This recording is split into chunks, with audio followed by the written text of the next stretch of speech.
Amén, alabado sea el Señor. Mi nombre es José Luis Pavés, para quienes no me conocen, pertenecemos al Templo Jesucristo Fuente de Vida y estamos trabajando con las iglesias misioneras Asamblea Cristiana. Mi pastor es el misionero evangelista también Wilson Correa y está la casa central ahí en La Pintana. Amén, así que Dios les bendiga a cada uno. Les voy a invitar a que se ponga de pie y vamos a ir de inmediato a la palabra del Señor. Amén, gloria a Dios.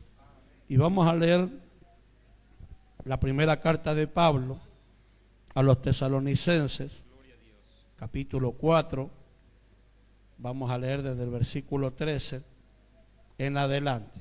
Amén. Si usted ve al lado suyo a un hermano que le cuesta encontrar la Biblia, no le ayude. Déjelo que conozca su Biblia, ¿ya? Si al otro lado ve a un hermano antiguo que no tiene Biblia, dígale, cómprate una apretado. Ahora, si al otro lado suyo hay una persona nueva, una persona que viene por primera vez, alguien que se está levantando en el Señor, a ese sí compártale su Biblia. Amén. Alabado sea Dios. Y vamos a leer la primera carta de Pablo a los tesalonicenses, capítulo 4, versículo 13 vamos a leer. Amén. Búsquelo con calma, mis hermanos, no se apure. Primera carta de Pablo a los tesalonicenses, capítulo 4, vamos a leer el versículo 13 en adelante. Gloria a Dios. Santo es su nombre. Veo a algunos buscando. Bendito es el Señor. Gloria a Dios. Ahora sí lo encontró. Le damos lectura entonces a la palabra del Señor, como es lícito en su presencia, en el nombre de nuestro Dios, que es Padre, Hijo y Espíritu Santo. Y la iglesia dice: tampoco queremos, hermanos, que ignoréis acerca de los que duermen, para que no os entristezcáis como los otros que no tienen esperanza. Porque si creemos que Jesús murió y resucitó, así también traerá Dios con Jesús a los que durmieron en él. Por lo cual os decimos esto en palabra del Señor, que nosotros que vivimos, que habremos quedado hasta la venida del Señor, no precederemos a los que durmieron. Porque el Señor mismo, con voz de mando, con voz de arcángel y con trompeta de Dios, descenderá del cielo, y los muertos en Cristo resucitarán primero. Luego nosotros, los que vivimos, los que hayamos quedado, seremos arrebatados juntamente con ellos en las nubes para recibir al Señor en el aire, y así estaremos siempre con el Señor. Por lo tanto, alentaos los unos a los otros con estas palabras. Amén. Démosle glorias al Señor. Amén. Gloria a Dios. Gloria al Señor. Tome ese asiento, mi hermano. Ya nuestro hermano oró por la palabra del Señor. Amén. Cuando nosotros hablamos de escatología, nos referimos a un término que proviene del idioma griego y que está construido por dos vocablos. El primero de ellos es eschatos. Eschatos. ¿Por qué a nosotros se nos traduce como escatos? Porque han confundido una de las letras que lo compone el vocablo, que es la letra J, porque la han leído como se lee en el idioma griego clásico. El idioma griego clásico lee la letra J como una K, pero como la Biblia está escrita en griego koiné, que es un dialecto del griego clásico, esa pronunciación cambia un poco. Entonces se debe leer como una J, eschatos. El mismo fenómeno ocurre cuando alguien lee la palabra Cristo, porque la palabra Cristo es una pronunciación, del idioma griego clásico. Nosotros lo tenemos desde el idioma griego koiné y también debiera leerse Christos, así como una K, como una J. Por eso se lee eschatos. ¿Qué significa eschatos? Eschatos significa último o postrero. El otro vocablo que lo compone es el término logia o logía, que nosotros lo leemos logia o logía por una simple razón. Nuestro vocablo, nuestra gramática, une la letra G con la I y la lee como una J. ¿Se han fijado? Tenemos algo que se llama alofonía. ¿Por qué? Porque la letra G tiene dos sonidos en nuestro vocabulario. Cuando hablamos de gente, también se escribe con G, pero al unirse con una letra E, se lee como si fuera una J. ¿Se fijan? Gente. No así cuando alguien lee gato. En el idioma griego, la diferencia es que la gama que hace precisamente esa pronunciación Nunca se lee como una J, jamás se lee como una J y siempre que. Por eso debiera ser logía. El problema es que cuando lo traemos al castellano, nosotros lo traemos exactamente igual, transliterado, la gamma y la iota, y al juntarla genera una pronunciación diferente. Nosotros debiéramos transliterarla, que es traerla del griego a los símbolos castellanos para poder pronunciarlo, interponiendo una letra U, como en siguiente, ¿se fijan? Ahí entonces la G no suena como una J, sino sigue sonando como una G y respetaría el sonido del idioma griego. Logía a la vez significa discurso, estudio, pero también proviene de logos, que significa palabra. Por lo tanto es una palabra que habla del fin o un estudio del fin. En torno a la escatología cristiana, habla de los asuntos del fin, de lo que va a acontecer al final de los tiempos. Ahora, estudiar la escatología es bastante compleja por varias razones. El teólogo alemán llamado Jürgen Moltmann propone la idea de que no se pueden decir muchas cosas de lo que va a acontecer más allá de la historia, simplemente de lo que está escrito en la Sagrada Escritura.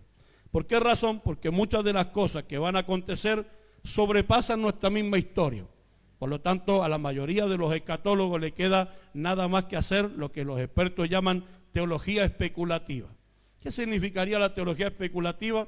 Algo que también hicieron los esenios mucho tiempo atrás, que es usar un método de interpretación llamado el pesher. ¿Qué es el pesher? El pesher significa, esto dice la Biblia, nosotros lo estamos viviendo. Eso lo aplicó el mundo de los esenios. Interesantemente, hay dos cosas importantes. Parte de la iglesia usó el pesher, pero la mayoría de la iglesia utilizó el método de interpretación que se llama literal, que es el que aplicaba Jesús. Literal no es lo mismo que literalista, ojo con eso. Normalmente los que son llamados fundamentalistas utilizan el método llamado literalista. ¿Qué quiere decir eso? Que lo que dice la Biblia, así es y punto. Olvidando que lo que dice la Biblia en ocasiones es expresado con figuras literarias, como la poesía, la profecía, la apocalíptica y la escatología. Que fíjese, incluso al adentrarnos en eso, tenemos que tener cuidado, porque la profecía no es lo mismo que la escatología ni la apocalíptica, son tres figuras literarias totalmente diferentes. La profecía habla de mensajes de Dios que son contemporáneos y que desafían, pensando en la ley de Dios, pero que advierten eventos futuros dependiendo la reacción del pueblo que está recibiendo ese mensaje en torno a la palabra que Dios envió. Así, por ejemplo, tenemos al profeta Jeremías que advierte que van a estar cautivos 70 años en Babilonia si no se vuelven al Señor. Una cuestión presente, con perspectivas proféticas presentes, pero con anuncios futuros dependiendo de lo que ellos iban a reaccionar frente a la palabra. La apocalíptica, de hecho, es diferente a la escatología, aunque contiene tanto la profecía como la escatología.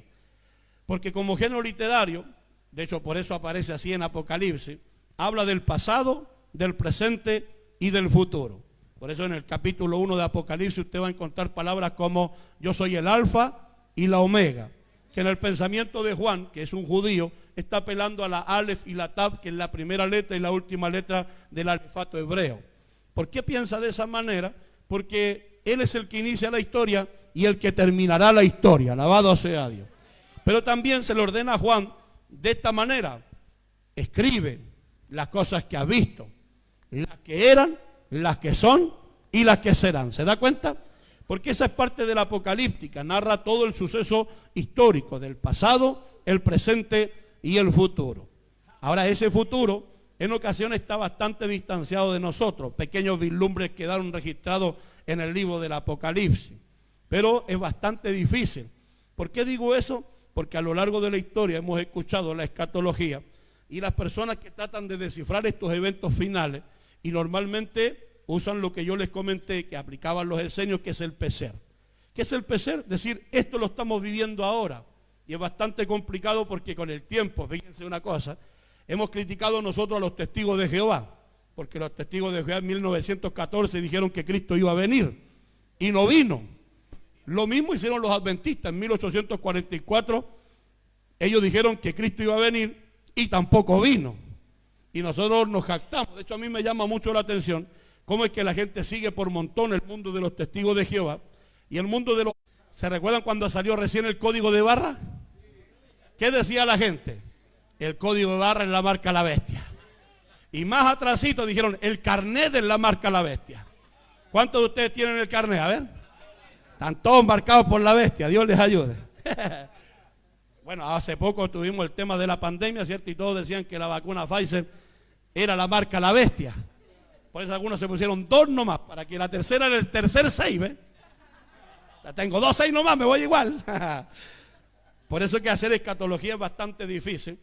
Y ojo, que no estoy diciendo que sea malo aplicar el método especulativo, pero eso se llama así, teología especulativa. Nosotros debemos volver, según lo aconseja el teólogo Jürgen Moltmann, que es un alemán, en su libro La Teología de la Esperanza, a centrar la escatología. Porque la escatología, fíjese bien, es llamativa por eso, porque precisamente nos invita a pensar en los eventos futuros. Pero estos eventos futuros tienen un personaje en particular, que es el que rige la historia y debiera regir las interpretaciones. Me refiero a Jesús de Nazaret. Él es el espíritu, de hecho en Apocalipsis eso es lo que le dicen a Juan. El espíritu de la profecía es Jesús. Y el problema es que sacamos a Jesús y empezamos a enfocarnos en la periferia. Aquí mismo el apóstol Pablo va a responder a esa misma interrogante. La iglesia tiene un cuestionamiento, pero Pablo tiene que hacerlo al mismo modo que lo hace Jesús, teniendo un método de interpretación. El método de interpretación de Jesús se llama literal. ¿Qué significa eso? Que él va a interpretar la escritura pensando en lo que la Biblia dice y entendiéndola en su texto, en su contexto y en lo que también los alemanes llamaron el Sitz im Leben. ¿Eso qué significa? La situación social de la iglesia. Porque no podemos entender la Biblia de otra manera. De hecho, Jesús criticaba a los religiosos de su época por una simple razón. Ellos interpretaban y generaban tradiciones que estaban lejos de las escrituras. Por eso ustedes van a ver a Jesús siempre hablando de esta manera. Escrito está y escrito está. Y normalmente el que se enoja y recibe esa frase es Satanás, ¿ves? Porque al que no le gusta que hablen con el escrito está, es a Satanás, por hermano. Porque el poder de la iglesia está basado en lo que la Biblia dice y de hecho nuestras esperanzas están basadas en lo que las escrituras dicen. ¿Cuántos dicen amén? Ahora no se nos está permitido ir más allá de lo que la Biblia dice. Y ese ha sido el gran problema de esta clase de acercamiento. Y como este es un seminario escatológico, quería advertirlo antes de entrarme en el tema por una simple razón. Estamos aquí para aprender. Estamos en el camino del aprendizaje. Yo no me considero un experto, solo un pequeño aficionado. Ahora dentro de esto, mis hermanos, existe la esperanza. Y fíjese, ¿por qué se le llama esperanza? Porque la estamos esperando. Y Pablo dice en la carta a los romanos que es esperanza porque la estamos esperando. Porque dice, porque si ya lo estuviéramos viendo, entonces ¿a qué de esperarlo? Hebreo dice algo semejante en torno a la venida de Cristo. Dice, es pues la fe, la certeza de lo que se espera. Por lo tanto, certeza de esperanza. Esa es la idea. Esperamos. Y eso es nuestra esperanza. La Biblia le llama a esto la esperanza bienaventurada. Pero que en relación a la iglesia está en un acontecimiento bastante particular. La doctrina del arrebatamiento es la que nos señala abiertamente la bienaventuranza de la iglesia. Esta entra en el plano de lo que conocemos como escatología, que ya se los expliqué, que señala cuáles son los sucesos finales que confrontará, por una parte la iglesia, porque la iglesia tiene un panorama escatológico diferente. Por otra parte, al terminar el programa escatológico de la iglesia, continúa el de Israel. Y junto con el de Israel, el resto de la humanidad. Alabado sea Dios. Ahora, en el texto que hemos leído, esta doctrina está ligada a un evento superior. Y esto guárdelo porque hay gente que critica la doctrina del arrebatamiento, diciendo que no podemos hacer doctrina de un solo versículo. Ahora, ¿qué han hecho algunas personas en el acercamiento de la doctrina del arrebatamiento? Han buscado el texto o la palabra arrebatamiento por todas partes. ¿Ves? Y hay personas muy bien intencionadas que dicen, bueno, la palabra lambano, y empiezan a buscarla en Mateo, en Génesis, en Lucas, en Juan, y se van para todas partes. Y el problema es que ese mismo término se puede usar en otros contextos. Porque el único contexto y el único texto donde se habla abiertamente del arrebatamiento es en este capítulo. Capítulo 4, versículo 13 al 17. Aquí se habla. Ahora, las personas han criticado esta doctrina diciendo no podemos hacer doctrina de 1 o 2 versículos. Pero el problema es que la doctrina del arrebatamiento está colgada de una doctrina superior. La doctrina de la resurrección. El problema que tenían los de Tesalónica era que estaban tristes por los que habían muerto. Ellos preguntaban qué va a pasar cuando Cristo vuelva con los que ya han partido. Y pensaban que no iban a participar de los beneficios del reino por haber muerto. Entonces el apóstol tiene que explicarle junto con el grupo de hermanos que está trabajando, partiendo de esta manera: no queremos, hermanos, que ignoréis. Me gusta aquí el tono de Pablo porque es pastoral, es educativo, es pedagógico. Si usted lee, por ejemplo, la carta a los Gálatas, capítulo 3, versículo 1, Pablo le dice a los Gálatas: oh Galataya noetoi, que significa imbéciles, estúpidos. Y la palabra anoetoi es un término compuesto. A es una partícula adversativa o negativa. No. Y nous, cerebro, o sea, sin cerebro. De hecho, fíjese, es tan agresiva que hoy día la expresión anus allá en Grecia es un garabato. Ahora no piense que Pablo usaba garabato. Simplemente es una palabra tan ofensiva, tan fuerte, que para ellos hoy día se volvió una ofensa. Usted le dice a un griego anus y es como que le está echando un garabato. Se ofenden fuertemente. ¿Por qué Pablo habla en ese tono? Porque Gálatas tiene una temática diferente. Ellos no tienen un cuestionamiento, se están alejando de la fe. Están cayendo en apostasía y están volviendo a la circuncisión y al judaísmo. Y Pablo les dice que cualquiera que se circuncide ha caído de la gracia de Cristo, se ha desligado y está obligado a guardar toda la ley. Y en una carta contemporánea a los Gálatas le dice: el que quiera guardar toda la ley no tiene que pecar en ni una, porque si uno peca en un mandamiento, transgrede toda la ley. Porque el mismo que dijo no robarás, dijo no matarás. Y si ha robado y no ha matado, transgredió la ley y se hace transgresor de toda la ley. Alabado sea Dios. Por eso es que necesitamos a Cristo el Señor. ¿Cuántos dicen amén? La interrogante que tiene entonces: ¿qué va a pasar con los que murieron? ¿Qué es lo que sucede? Y entonces él, con un tono pastoral, le dice: no quiero, hermano, que ignoréis acerca de los que duermen. Antes de avanzar: pastor, tómeme la hora.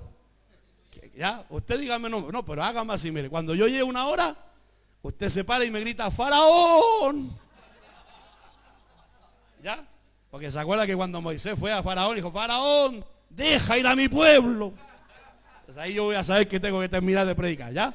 Por favor, de verdad, tómenme la hora, ¿ya? Si alguien puede, me va tomando la hora. Por favor, hermano. Entonces, fíjese el contexto que hemos leído está ligado a una doctrina mayor, la de la resurrección. Por eso en el 4.16 habla de esto. 4.13 dice: no queremos, hermano, que ignoréis acerca de los que duermen, que es la metáfora de los que ya están muertos, porque ellos tenían este conflicto. Y el conflicto que llevó a Pablo, fíjese bien a escribir esto, entonces tenía que ver con la incertidumbre de algunos hermanos sobre qué sucedería con los que habían muerto cuando Cristo viniera. Entonces Pablo, fíjese bien, a modo y con un tono pastoral, va a enseñarles que no quiere que sean como los que no tienen esperanza. Y le resalta la idea principal del evangelio, que es que Cristo ha resucitado. Y fíjese lo que dice: porque si creemos que Cristo ha resucitado. ¿Y por qué se basa en eso? Porque es parte de la teología de Pablo. Cuando usted lee la primera carta a los Corintios, capítulo 15, versículo 1 al 3, el apóstol Pablo dice: este es el evangelio que os he predicado, el que asimismo recibí, en el cual vosotros perseveráis, si no creísteis en vano, que Cristo murió conforme a la Escritura, fue sepultado conforme a las Escrituras y que resucitó conforme a las Escrituras. De hecho, él va a decir en el capítulo 15, versículo 19 de la primera carta a los Corintios, que si no ha resucitado, somos los más dignos de conmiseración, de burla, de escarnio, de risa. Pero cuando él dice: si no ha resucitado, somos los más dignos de burla y de risa, dice: más ahora Cristo ha resucitado. Alabado sea Dios. Y fíjese que todo el evangelio, por eso agarre esto, porque estoy tomando la doctrina del arrebatamiento y colgándola a la de la resurrección, que es así, recorre toda la Biblia. Mateo, Marcos y Lucas, que son evangelios sinópticos, los tres hablan de la resurrección. Juan, que está distanciado 60 años del último evangelio en ser escrito, algunos dicen 30 años, distanciado, también habla de la muerte y resurrección. Las cartas de Pablo, la muerte y la resurrección. El Apocalipsis: he aquí estuve muerto y ahora vivo por los siglos de los siglos. El Nuevo Testamento está basado en esta gran realidad de que Cristo murió y resucitó. Y cuando los hermanos empiezan a tener conflicto y a perder las esperanzas, el apóstol Pablo lo lleva de vuelta al Evangelio. Y les recuerda que Cristo ha resucitado. Y ahí comienza la esperanza.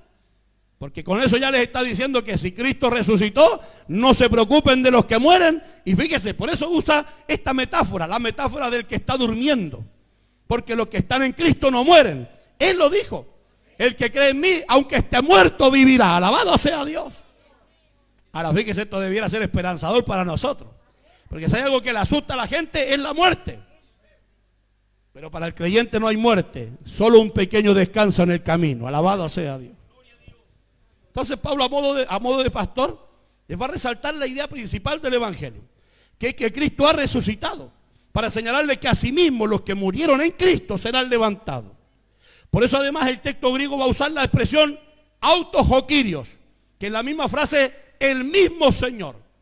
Autos jokirios, autos es un pronombre que lo va a señalar a él. Y en este orden gramatical está señalándolo a él y solamente a él. Autos jokirios, el mismo Señor.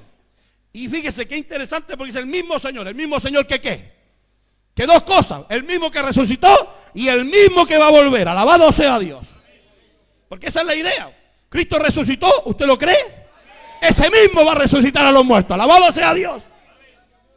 Ya con eso están las esperanzas. Ahí Pablo debería haber dicho, y lo vemos el próximo culto, a punto.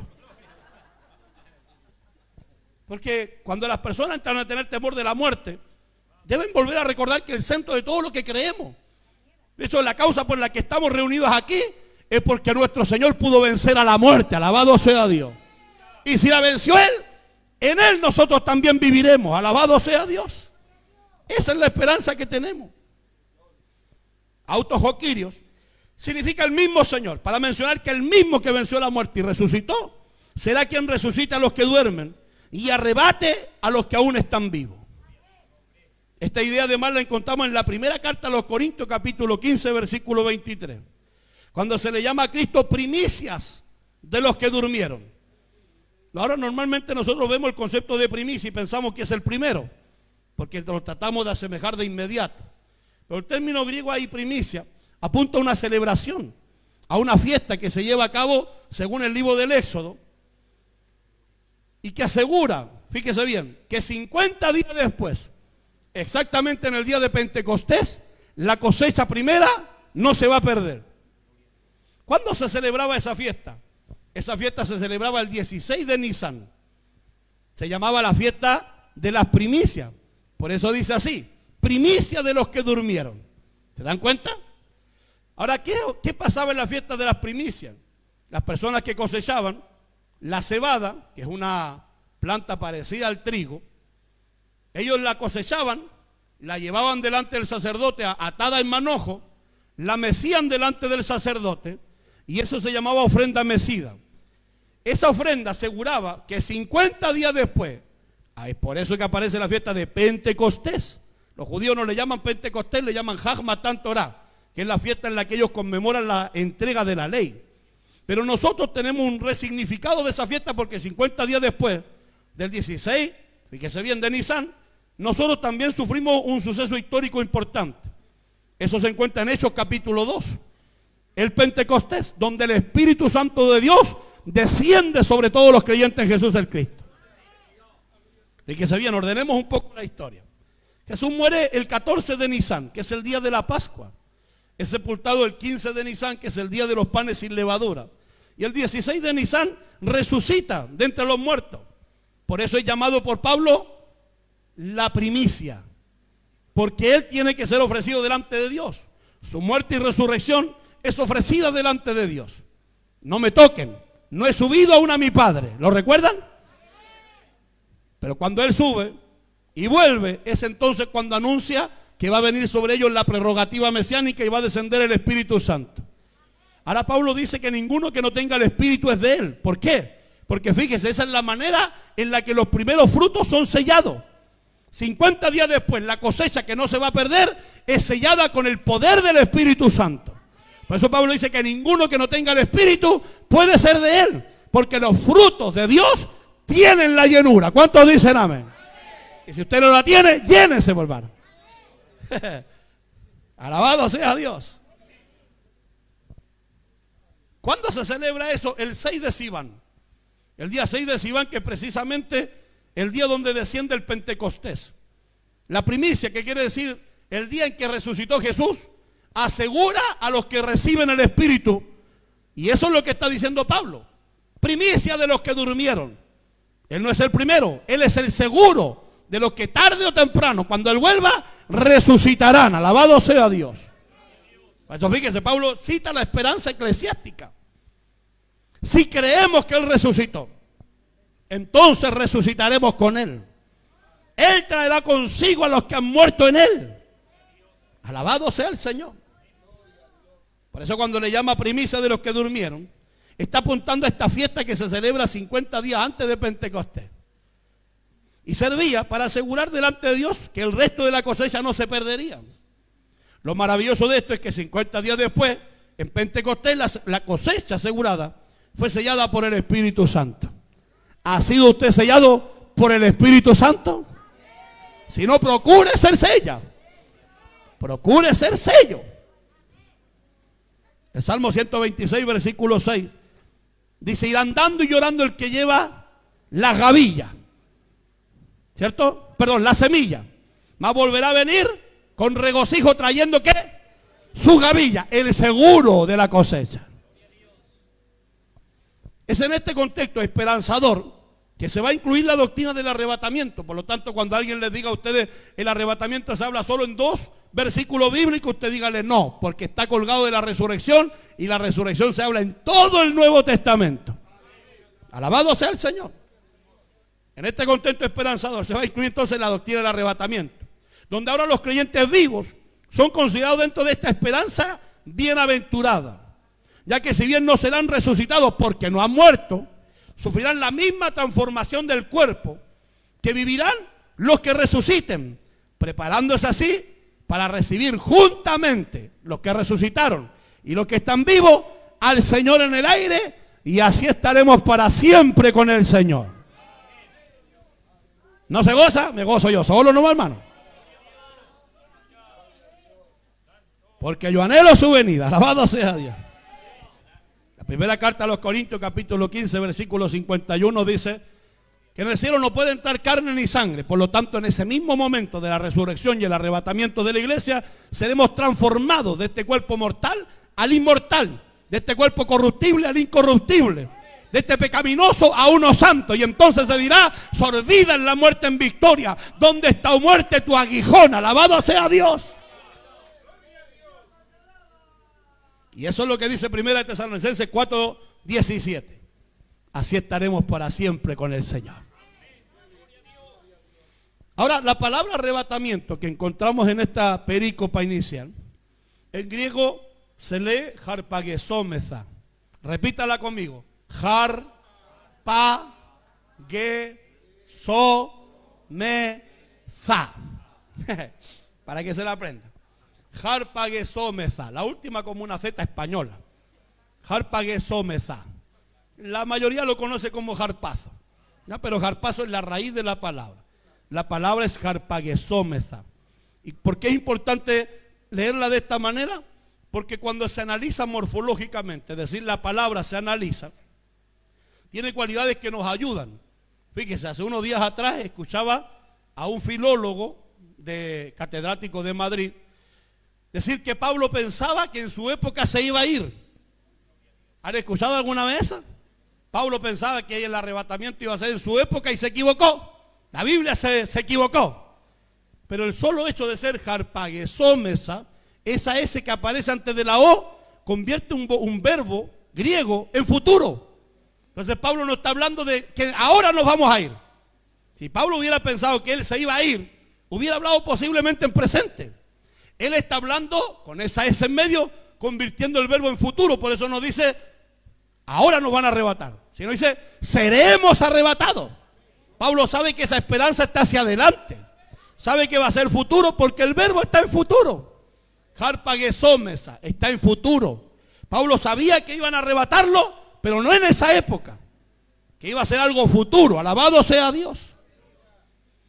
Además, esta palabra está en voz pasiva. Fíjese bien esto que es lindo. En el griego existen 3 clases de voces: la activa, la media y la pasiva. La activa habla de que el sujeto del que se habla realiza la acción. Ejemplo, me lavo. ¿Se fija? O yo lavo, mejor. Yo lavo. Yo estoy realizando la acción. Voz activa. La voz media, me lavo. Realizo la acción y me beneficio de la acción. Pero la voz pasiva, un tercero realiza la acción. Me lavan. ¿Se fijan? Cuando se habla del arrebatamiento está en voz pasiva. Por eso no es algo que vayamos a hacer nosotros, ni por ningún mérito humano, sino que seremos arrebatados. Y está hablando de que un tercero va a realizar esta acción. ¿Quién es el tercero que nos va a arrebatar? Autojoquirio, el mismo Señor. ¿Cuál? El que ya se levantó entre los muertos y vendrá a resucitar a los que han muerto en él. Alabado sea Dios. Y el mismo que resucita a los muertos nos va a arrebatar también a nosotros. Alabado sea Dios. Ahora, eso quiere decir que el seguro corresponde a él. Y créame que Dios tiene bastante fuerza para levantarlo a usted. Alabe lo que él vive. Pero además, fíjese, hay algunos comentaristas bíblicos, exégetas bíblicos del Nuevo Testamento, como William Hendricks, Simon Kinsmeyer, Edith Carballosa, entre otros, que hablan del concepto del arrebatamiento, pero no todos están de acuerdo. William Hendrickson pues pone la idea de que esta idea de arrebatar habla de una reunión que se va a llevar a cabo en Jerusalén. Entonces dice, no hay arrebatamiento, hay reunión, que eso es lo que le importa. Ahora yo no sé qué le pasó ahí con el análisis exegético, porque la Biblia dice que la reunión va a ser en el aire. ¿Cuántos dicen amén? Fácil, ¿ve? No hay para qué saber tanto. Nuestra reunión va a ser en el aire. Y la palabra griega es aer, aire. Que en griego es aire y en castellano aire, y hoy día es aire también.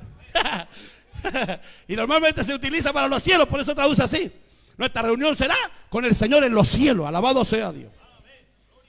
Ahora, algunos han dicho que esto es mera metáfora.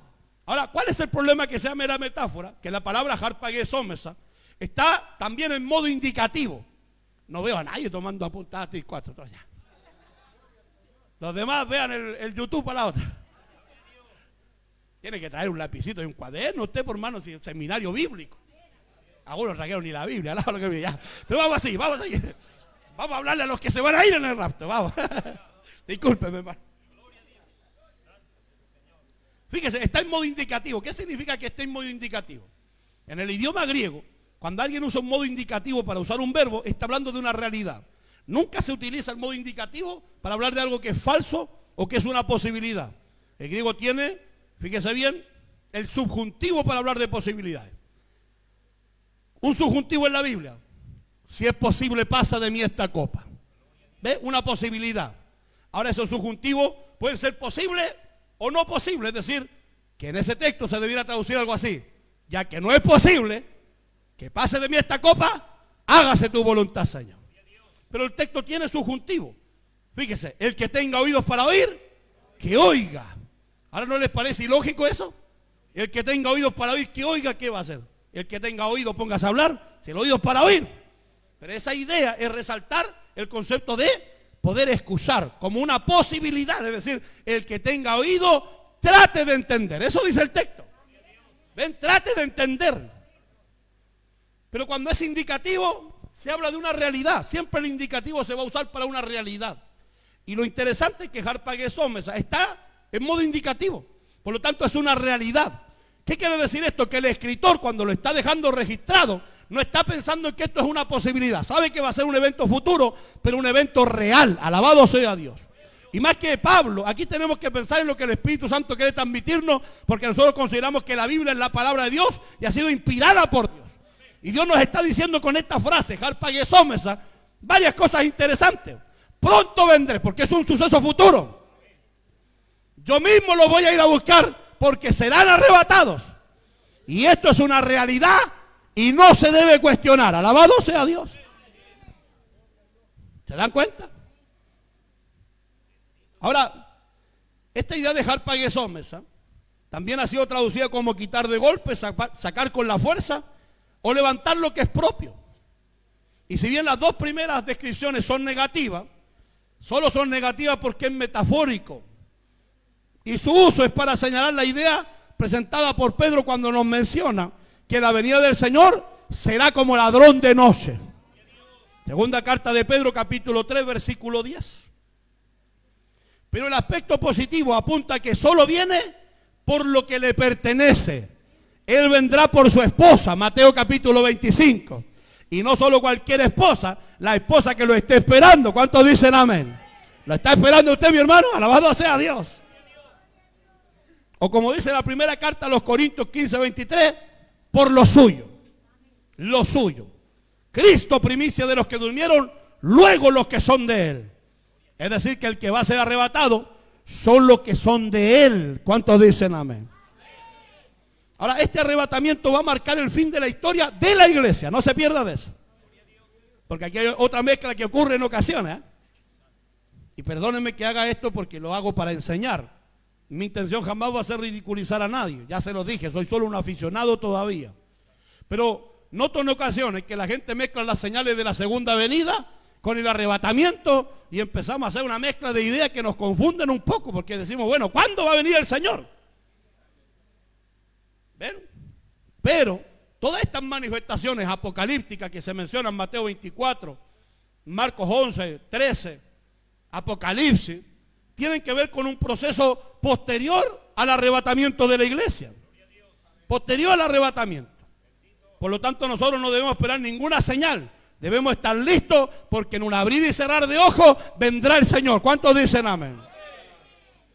Y en ese proceso en el que la iglesia es arrebatada, sacada de aquí, llevada al cielo, lo que acontece es lo siguiente: termina su proceso histórico en esta tierra por lo menos. Porque después usted la va a ver volviendo en Apocalipsis 19, versículo 11, a reinar con Cristo el Señor. ¿Te fijan? Van a volver a reinar. Ahora, la pregunta es ¿por qué debemos creer en el arrebatamiento? Y aquí quiero complementar. ¿Por qué pasé rápido eso? Porque estoy seguro que más de alguno está diciendo en su corazón, ya lo sabía ya. Porque ustedes son expertos en escatología. Entonces vamos a ver, fíjense, 3 razones por las que debemos creer en la doctrina del arrebatamiento, que nos sirven para poder afirmar el por qué creemos en esto. La primera razón por la que debemos creer en la doctrina del arrebatamiento es apocalíptica. Fíjense bien, una razón apocalíptica. Ya les expliqué que Apocalipsis tiene que ver con un género literario que explica el pasado, el desarrollo de la historia y el final. Muchos de los que han despreciado la doctrina del arrebatamiento mencionan que solo nace desde 1830 después de Cristo, donde 2 teólogos católicos, de hecho, llamados Francisco Rivera y Emmanuel Lacunza, que Lacunza fue conocido a nivel mundial por sus propuestas escatológicas, comienzan a predicar del arrebatamiento. Fíjese bien, entre los católicos. Y dicen ellos que estos católicos influenciaron sobre hombres como John Nelson Darby, Cyrus Ingerson Scofield y Dwight Lyman Moody. Después las asambleas de Dios y por último a todas las iglesias pentecostales. Y que como ellos lo enseñaron, nosotros lo creemos. ¿Han escuchado alguna vez ataque contra el arrebatamiento? Lo inventó Lacunza, lo inventó John Nelson Darby. Ahora, fíjense bien el poco razonamiento de los intérpretes de las Escrituras, porque Pablo, cuando escribe la carta a los tesalonicenses y habla del arrebatamiento, es el año 51 después de Cristo. O sea que Lacunza todavía ni nacía. Así de simple. John Nelson Darby no estaba ni pensado. No había nacido ni su abuelita, por más. Porque estamos hablando del año 51 después de Cristo, en pleno conocimiento de la inminencia del retorno de Cristo. Él se había ido hace 20 años atrás y la iglesia estaba todavía ahí en ese sentimiento de va a volver, va a volver, va a volver. Que ojo, no debiera desaparecer porque en cualquier momento vuelve, alabado sea Dios. No debiera desaparecer. Entonces es fácil de refutar la idea de que fue Lacunza, ¿cierto? De que fue Nelson Darby, Scofield o cualquiera de esos, porque tenemos una carta que lo habla en el año 51 en modo indicativo, ya se los expliqué. Alabado sea el Señor. Y es que ya en esta época, fíjese, no solo el texto bíblico, por eso digo apocalíptico, no solo el texto bíblico, sino varias literatura apocalíptica de esta época comenzó a redactar el mismo suceso y de la misma manera que lo hizo Pablo. Ahora, ojo con esto, porque los primeros documentos que tenemos del origen del cristianismo son las cartas que están en la Biblia. No tenemos otros documentos que hablen del cristianismo. Los más antiguos que hay son precisamente los documentos bíblicos. ¿Te das cuenta? Pero después de este pensamiento expresado, aparecen lo que se llaman apócrifos, apocalipsis apócrifos, que comienzan a redactar también las esperanzas desde distintas veredas. Y muchos de los apocalipsis de esa época hablan de la misma manera que habla Pablo. Fíjese bien, en esta época habían aparecido dos posturas que apuntaban a describir cómo es que terminaría la historia de la iglesia. Una era que Cristo vendría a acabar con todos en su retorno. Esto se le llama la teología de los siglos. ¿Qué enseñaba la teología de los siglos? Que cuando el Mesías viniera, iba a haber una hecatombe tal que iban a morir todos. Y solo iban a resucitar los que hubieran creído en Él, los justos. ¿Les parece algo conocido? Eso es Apocalipsis, teología de los siglos. Porque cuando Él venga, en tiempo de Apocalipsis, habrá una hecatombe apocalíptica en el mundo entero. Las grandes catástrofes acontecerán de tal manera que el hombre querrá huir, buscará la muerte y la muerte huirá de ellos, porque será tan terrible ese momento. Pero existe otra, fíjese bien, que complementa esta otra mirada. Y es que en realidad Cristo tomaría a su pueblo y lo llevaría al cielo para esconderlo mientras comienza a permitir que el anticristo se manifieste en la tierra y los juicios de Dios, comiencen a desarrollarse en el planeta. Y fíjese, le voy a mostrar la evidencia extra bíblica, así se le llama esto. Fíjese bien, porque apuntan a describir cómo termina la historia. Los dos pensamientos, uno era que Cristo vendría a acabar con todos en su retorno, y la segunda sería que Cristo primero vendría por su pueblo, y solo entonces podía manifestarse el anticristo, las grandes catástrofes de la gran tribulación y la ira de Dios sobre la tierra. ¿Ven? Por eso usted, ¿qué tiene que esperar? El arrebatamiento de la iglesia. Fíjese bien. Podemos notar que en el entorno en el que el cristianismo se está desarrollando, me estoy refiriendo al primer siglo, estoy hablando del año 100 aproximadamente, se está desarrollando y se está escribiendo varios textos apócrifos que enseñan esta misma verdad desde el género literario llamado apocalíptica. Por eso fíjese bien, le estoy dándole una evidencia externa. Existe un libro que se llama El Apócrifo de Elías, que señala en su capítulo 1, versículo 1 al 12, lo siguiente, escúchelo bien, pare bien las antenitas. Recordad que Él os ha preparado unos tronos y unas coronas en el cielo. Igual que Apocalipsis, ¿se dan cuenta, no? Fíjese, se lo repito. Recordad que Él os ha preparado unos tronos y unas coronas en el cielo. Apocalipsis 4. Todos los que me escuchan, fíjese bien, recibirán tronos y coronas. ¿Ve? Apocalipsis 4. A los que son míos, dice el Señor. ¿Ve? A los que son de Él. ¿Quiénes son los que son de Él? Los que tienen el Espíritu. A los que son de Él, los que son míos, dice el Señor, les escribiré mi nombre sobre la frente. ¿Ve? Este es un texto extra bíblico de la época de los apóstoles. Y marcaré con el sello su mano derecha. No tendrán hambre. ¿Cómo la ven? Nada, tener hambre. No tendrán hambre y tampoco sed. Salud por eso.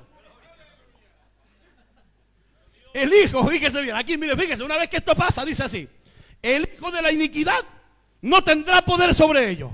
Alabe lo que Él vive. Ni les pondrán obstáculos los tronos, sino que irán con los ángeles a mi ciudad. ¿Se gozan? Me gozo yo solo nomás. Cristo viene, hermano, Cristo viene, alabado sea Dios. Y los llevarán, fíjense, los ángeles a su ciudad. Los pecadores, por el contrario, quedarán avergonzados. No rebasarán los tronos, sino que los tronos de la muerte los apresarán y los dominarán, porque los ángeles no tienen confianza en ellos, y ellos se han hecho extraños para la morada de Dios. ¿Cómo la ven? En ese mismo apócrifo de Elías, este mismo tema es seguido en el capítulo 2, versículo 2 al 38 por el relato de la gran tribulación. En el versículo 38 al capítulo 3, versículo 18, por la manifestación del anticristo. Y en el capítulo 5, versículo 2 al 6, por el retorno de Cristo en gloria. Y del 7 al 14, la aniquilación de los impíos. estar leyendo Apocalipsis de Juan. Es decir, no es un pensamiento aislado lo que nosotros creemos. Muchas personas de esa época lo creían, ¿se da cuenta? Entonces el que critica que fue la Cunza tiene que ponerse a leer, hermano. Alabado sea Dios. Porque hay más literatura que habla de lo mismo, no solo la Biblia. El entorno donde se desarrolla la Biblia ya está hablando de lo mismo y están creyendo lo mismo. Ahora existe también el Apocalipsis llamado de la ascensión de Isaías, donde el profeta Isaías, esto es un apócrifo, es llevado al séptimo cielo. Escuche esta le va a gustar. Es llevado al séptimo cielo y ve tronos y vestidos blancos que no están ocupados. Cuando Isaías es llevado en este apócrifo, él va volando y va subiendo. Mire, agárrese de esta, porque cuando va pasando el primer cielo, el segundo cielo y llega al tercer cielo, que hasta ahí nomás llegó Pablo, ¿se acuerdan, no? Conozco un hombre, no sé si en la carne o en el espíritu, que fue llevado al tercer cielo y vio cosas inefables que no le son permitidas contarlas. En este apócrifo se cuentan. ¿Y sabe lo que dice el apócrifo de Isaías? Que cuando pasa el tercer cielo, de ahí para arriba no hay más memoria del mundo, del pecado, del dolor, de las heridas y de la angustia. Que de ahí para arriba todo es alabanza y glorias al Señor. Alabado sea Dios. Nos espera ese recorrido, hermano. Vamos a volar y mientras volamos se va a ir la angustia, la tristeza, la agonía y toda memoria de este mundo impío. Alabado sea Dios. Pablo decía llegar hasta el tercero y no se le permitió contar. ¿A quién lo cuenta? Dice que pasando el tercer cielo, y él sigue subiendo, llega hasta el séptimo cielo. Y dice que cuando llega al séptimo cielo mira los tronos, y en cada trono había una túnica blanca así puesta. Miles de tronos con túnicas blancas. Y le pregunta, ¿por qué están esas túnicas ahí? Dice, porque pronto va a subir mi iglesia. Pronto va a subir mi amada. Alabado sea Dios. Lo que dice Apocalipsis, ¿se fijan? Y aquí a la esposa se le ha concedido que se vista de lino fino, blanco y resplandeciente. Alabado sea Dios. O sea que no solo Apocalipsis, no solo Pablo, el entorno lo está predicando y lo está enseñando. Le leo este trozo de la ascensión de Isaías. Luego que él, hablando de Jesús, haya descendido haciéndose como de vuestra forma, es decir, humano, y siendo tenido por carne mortal, el príncipe de este mundo extenderá su mano contra él. Lo inmolarán. ¿Se les parece conocido? Daniel 9, 24, 27. Fíjese. El príncipe de este mundo extenderá su mano contra el Hijo. Lo inmolarán crucificándolo en un madero, sin saber quién es. Así será su descenso. Es decir, el modo en el que se encarnó. Como tú lo verás. A los mismos cielos quedará oculto para que no se sepa quién es. Cuando se haya apoderado del ángel de la muerte, es decir, cuando haya vencido la muerte, ¡pah!, ascenderá el tercer día. Alabado sea Dios. Ascenderá, volverá a su trono. Entonces subirán con él muchos de los justos, cuyos espíritus no recibirán vestiduras hasta el día en el que ascienda el Señor. Es decir, cuando vuelva tendrán vestidura. Apocalipsis 19. Lea Apocalipsis 19. Antes de que él vuelva, a la esposa se le concede que se vista. Alabado sea Dios. Este pensamiento de la Biblia entonces no es algo aislado. Y dice, y ellos descenderán con él. Ve, ahora si descenderán con él, es porque estaban con él. Y estaremos para siempre con el Señor. Alabado sea Dios. Esto es seguido en el mismo apócrifo por una lectura sobre las obras de los cristianos y una adoración a la Trinidad. Ya con esto entonces declaramos que es un texto posterior, pero el que se está pensando ya, se cree en esa época. La iglesia entonces debe creer en el arrebatamiento de la iglesia, porque el pensamiento de Pablo no es una idea aislada de la iglesia, no es algo que a él se le ocurrió, sino que es el pensamiento de la época, que incluso lo podemos encontrar en libros que se usaban pedagógicamente. Estos apócrifos no tienen la autoridad de inspiración de los textos sagrados, pero sí se utilizaban pedagógicamente. Todos los citaban. ¿Han leído alguna vez cuando Pablo habla del centurión? De la vestidura del centurión. Siempre hemos pensado que es un centurión, y él no está hablando de un centurión. Él está citando el libro de la sabiduría de Salomón, donde se habla de una persona vestida así, y está aplicando todos los conceptos de sabiduría de Salomón, un libro apócrifo, al evangelio. La gente lo utiliza pedagógicamente, lo está utilizando para enseñar una verdad trascendente. Pero más que eso, fíjese, más que la utilización del entorno, Pablo ya lo había dejado registrado y la inspiración bíblica había quedado o había determinado que esto se transmitiera de generación en generación. Ya con eso a nosotros nos basta. Más que Pablo incluso, saber que el Espíritu determinó que esta doctrina quedara determinada de esa manera. La segunda razón por la que debemos creer en la doctrina del arrebatamiento es gramática. ¿Qué significa gramática? Escúchelo bien. La gramática es parte de la lingüística, que estudia la estructura de las palabras y sus accidentes. ¿Qué significa accidente?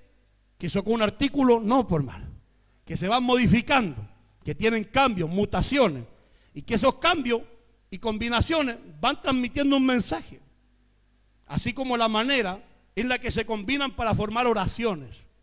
Incluye la morfología, la sintaxis, y ciertas escuelas incluyen también la fonología. ¿Qué es la morfología? Cómo se construye una palabra. ¿Qué es la sintaxis? Cómo esas palabras interactúan en una oración. ¿Y qué es la fonología? Cómo se pronuncian las palabras. ¿Se fijan? Ahora, en cuanto a la morfología, ya se los capítulo 1 está hablando de la venida de Cristo. Y la certeza que tenemos de que va a pasar, la esperanza que tenemos y que cumplimos con certeza es que Él va a volver. Alabado sea Dios.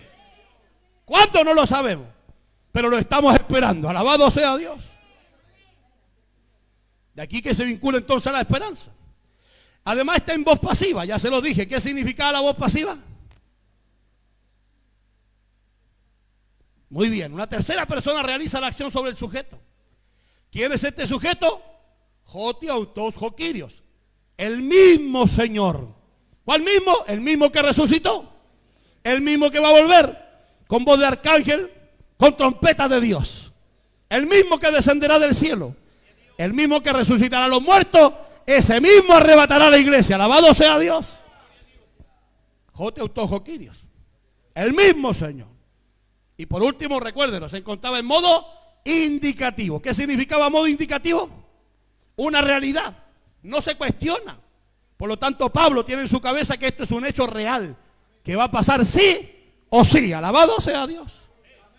Por lo tanto, la gramática, recuerden, saltemos a Pablo. Uno dice a Pablo porque Pablo lo escribió, pero detrás de Pablo está el Espíritu inspirando a Pablo para dejar registro de esta esperanza para la iglesia. Por lo tanto, debemos saber que para Pablo, el harpagesómesa, el arrebatamiento, no es una posibilidad cuando escribe, sino que es una realidad que él mismo está esperando. Alabado sea Dios. Y más que una realidad para Pablo, es una realidad de la que no se debe dudar, porque es el Espíritu Santo el que la ha registrado. El mismo que inspira la Biblia quiso transmitirnos esta verdad. En el Antiguo Testamento tenemos por lo menos algunas imágenes de esto, aunque yo no estoy 100% de acuerdo con esto, pero el cristianismo ha colonizado el Antiguo Testamento con este pensamiento y le ha aplicado, por ejemplo, a Enoc, que caminó con Dios y Dios se lo llevó. ¿Ves? Ahora, ¿por qué no estoy de acuerdo en cuanto al Antiguo Testamento? Porque cuando la Biblia dice que Enoc caminó con Dios, el término hebreo no dice que caminó, sino que lo alcanzó. Y es que la imagen de Génesis capítulo 3 en adelante es que la gente le está dando las espaldas a Dios. Y Enoc va caminando dándole la espalda a Dios y de pronto se da cuenta que él no lo va siguiendo y entonces abandona el mundo y sale corriendo detrás de Dios. Y la idea de caminar con Dios es vivir para Dios. Y entonces Dios se lo llevó. ¿Cuándo aplicamos la idea de que fue trasladado y traspuesto para no ver muerte? En el Midrash que aparece en el capítulo 11 de Hebreos. Por la fe, Enoc fue traspuesto para no ver muerte.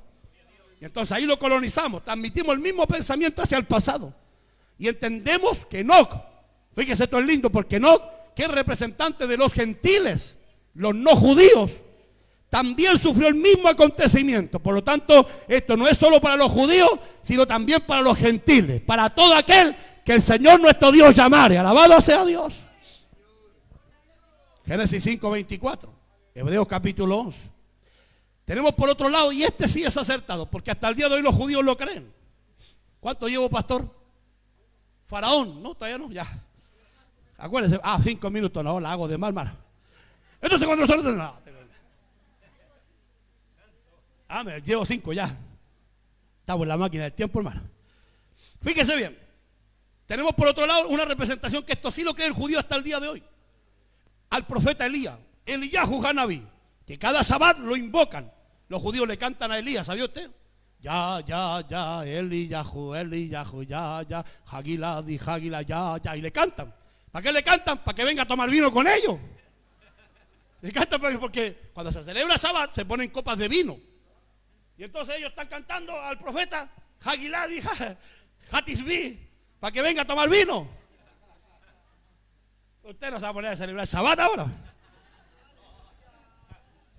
Mire que todos los días feriados, hermano, yo estoy más asustado por la iglesia. Dios mío, no sé, ni uno le arrebatamiento. Alabado sea Dios. No, pero ¿por qué lo invitan? Porque entienden a Elías como el ejemplo de la trascendencia. En la corporidad de Elías, ellos entienden que corporalmente pueden trascender y salir de este mundo. ¿Por qué? Porque ellos entienden que Elías no solo trasciende espiritualmente, sino que su cuerpo es transformado para entrar a esa vida celestial. Y entonces el ejemplo de vida, de trascendencia, es el profeta Elías. Por eso es que cuando el Señor está en el monte de la transfiguración, aparecen dos de los más importantes. Por una parte Moisés y por otra parte Elías. Y están los dos conversando con él. Porque el único caudal, fíjese bien, y el único seguro de resurrección en el Nuevo Testamento deja de ser Elías y pasa a ser Jesús, el mismo que resucitó. Alabado sea Dios. Pero por lo menos tenemos la idea de Elías, que es llevado y trasciende.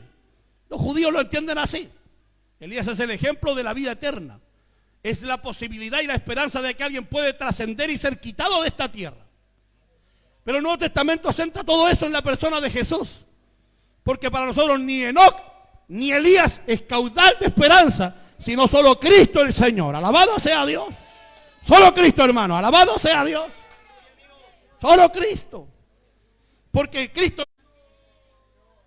Por eso tenemos también representación también de la iglesia. Fíjese a Pablo, que en su relato apocalíptico está enladado más allá del cielo.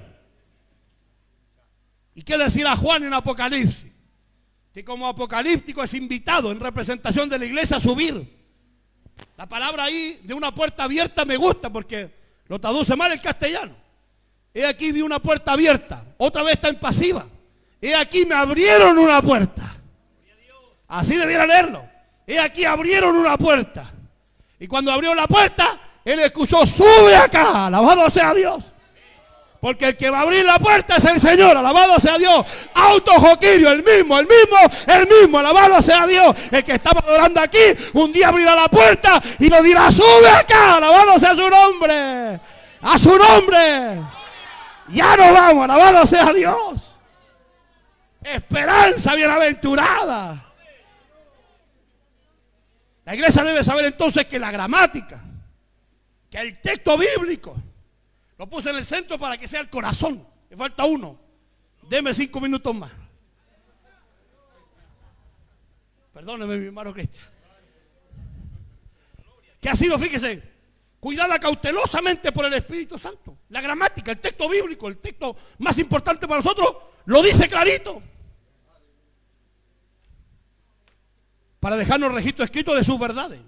Ha impulsado a que todos los que escribieron sobre esta temática no dejaran lugar a dudas de que acontecerá. Además ha dejado registro de algunas anticipaciones de nuestra esperanza bienaventurada. Es decir, tenemos evidencia de esto. Y finalmente que quienes serán arrebatados son tanto gentiles como judíos, pero que se han rendido a Cristo el Señor. Los que durmieron en Él. Ahora esta última es más cercana a nosotros, por eso déme 5 minutitos. Si ve a alguno al lado suyo que se está durmiendo, dígale: Cristo vino, dígale.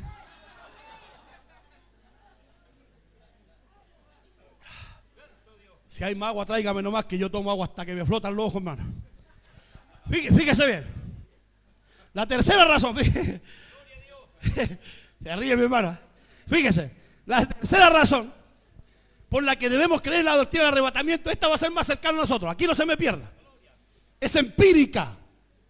¿Qué significa empirismo? De experiencia. Y esta me gusta bastante, ¿eh? Cuando nosotros hablamos del empirismo, nos referimos a aquello que se asume desde la experiencia. Esto apunta a que la proclamación de este suceso no solo es algo de la literatura apocalíptica, del pensamiento de la época, tampoco solamente es algo bíblico, que esa es nuestra base más fundamental, sino que además encuentra evidencias anticipadas en relación, fíjese bien, de la iglesia con el Espíritu Santo. Esta me gusta. ¿Y sabe? La gente que más critica el arrebatamiento son gente que no cree en el poder de Dios. Normalmente son bautistas, reformados, deformados. Son gente que no tiene el poder de Dios. Y es que está bien que digan que no, porque la Biblia dice que el Espíritu y la esposa dicen amén. Ven, Señor Jesús, ven, ven, ven, Señor Jesús. No puede una calavera decir ven porque no tiene el Espíritu. Los que están llenos saben, porque el Espíritu les testimonea. Y aquí vengo en breve, alabado sea Dios. Vengo en breve, vengo en breve. Alabado sea el Señor. ¿No le ha pasado a veces así lleno del Espíritu que te cierra el ojo y siente que ya va a ser transportado al cielo? Y esto sí lo tenemos, hermano. Aquí lo tiene desde el hombre más docto hasta el personaje más simple de la iglesia. Esta experiencia carismática que están en medio de la iglesia, en la que muchos de nosotros han experimentado o han visionado sobre el arrebatamiento de la iglesia. Yo me recuerdo cuando me convertí, hace 23 años atrás, escuchando a Esteban Gumbán, a Gigi Ávila. Y me recuerdo cuando Gigi Ávila, hermano, contaba sus testimonios.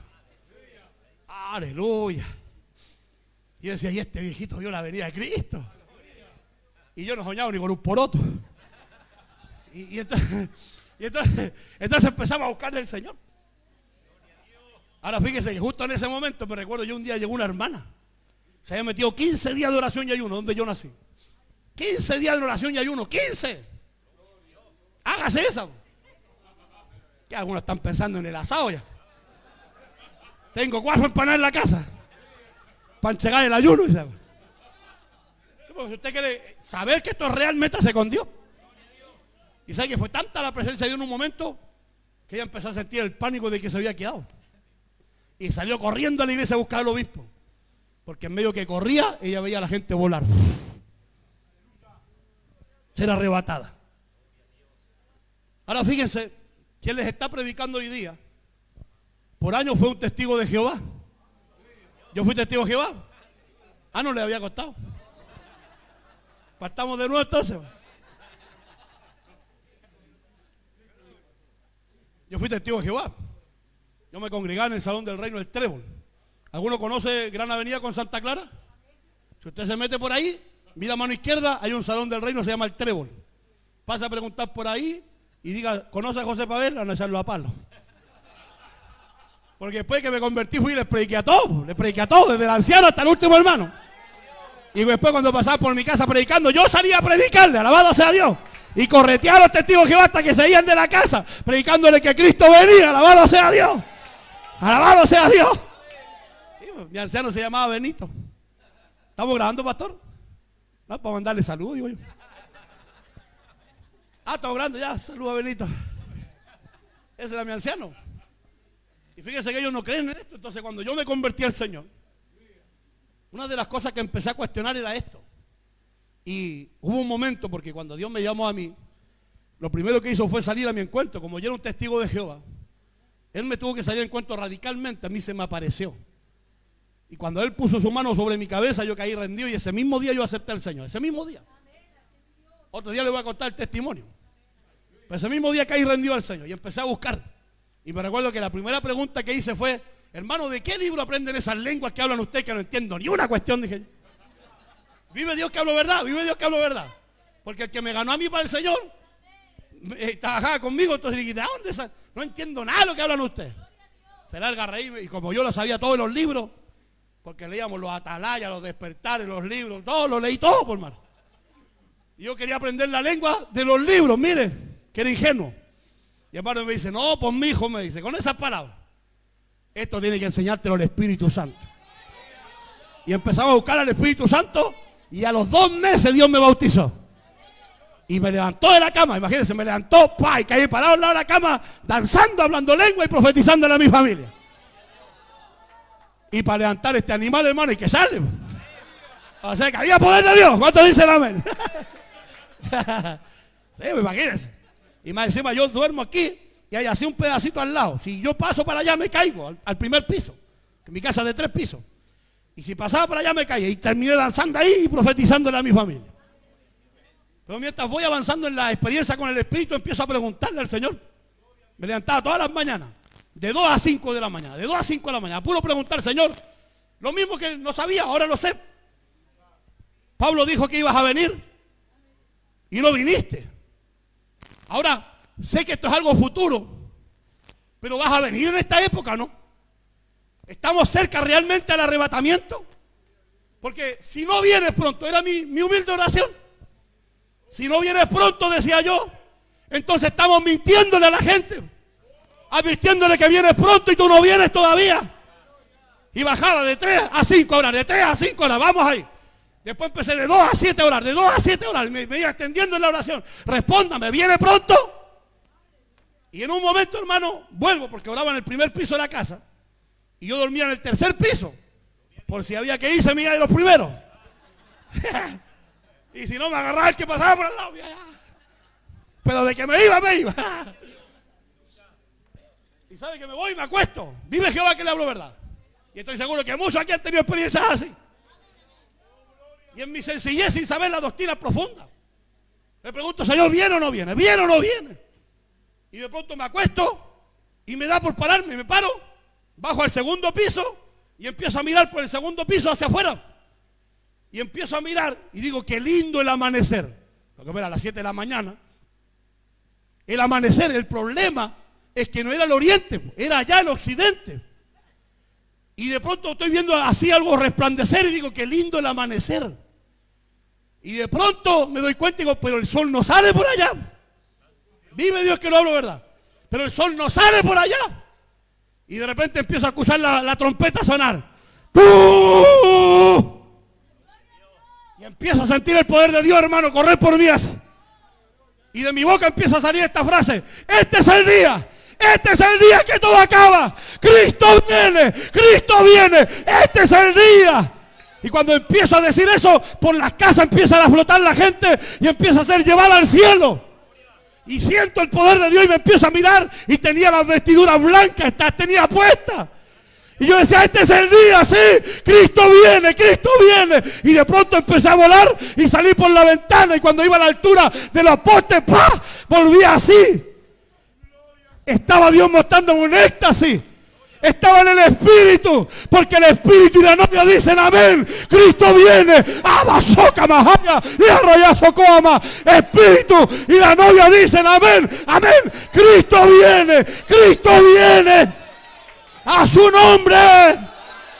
A muchos aquí el Espíritu le ha mostrado, vengo en breve, lo han visto, lo hemos palpado. El testimonio de la iglesia testifica que tarde que temprano la trompeta va a sonar y Cristo retornará en poder y gloria, alabado sea Dios. Y los muertos en Cristo resucitarán primero y luego nosotros, los que hayamos quedado, los que estemos vivos.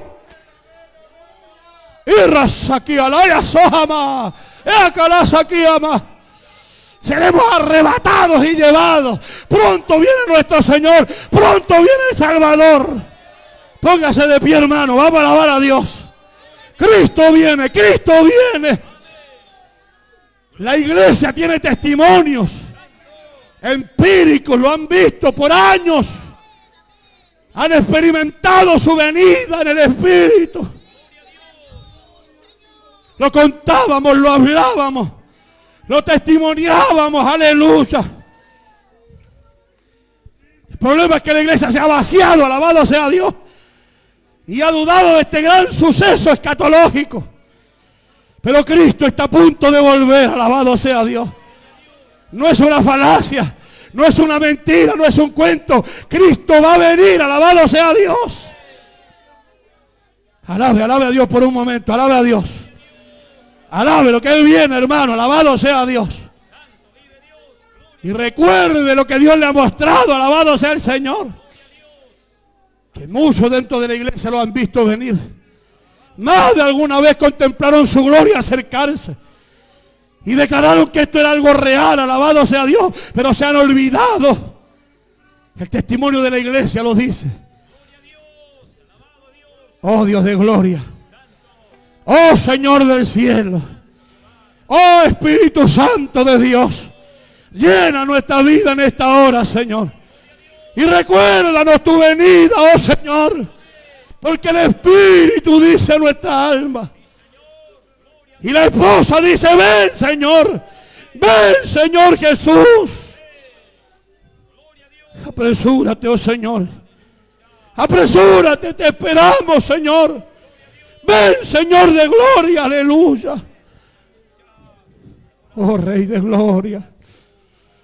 Arracayasa aquí, ama. Y alayasoco, ama.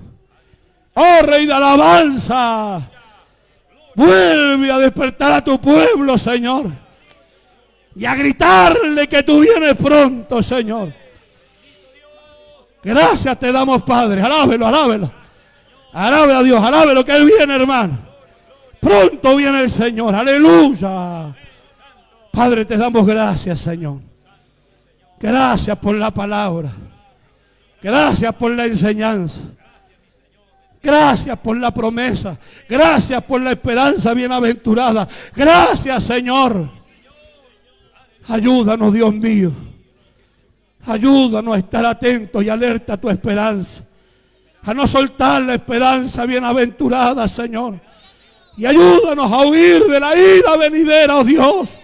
Desciende, Espíritu Santo, y llena a tu pueblo una vez más. Para que juntos a tu Espíritu digamos sí. Sí, viene el Señor, pronto viene. Pronto vendrá el Señor. Porque el mismo Señor, con voz de arcángel y con trompeta de Dios, descenderá del cielo, y los muertos en Cristo resucitarán primero. Y luego nosotros, los que estemos vivos, seremos arrebatados en un abrir y cerrar de ojos a la final trompeta. Y juntos recibiremos al Señor en el aire. Y así estaremos para siempre con el Señor. En el nombre de Jesús, gracias a Dios. Amén, amén y amén. Démosle gloria al Señor, hermano. Alabe a Dios. Alabe a Dios, alabe a Dios. Bendiga el nombre del Señor.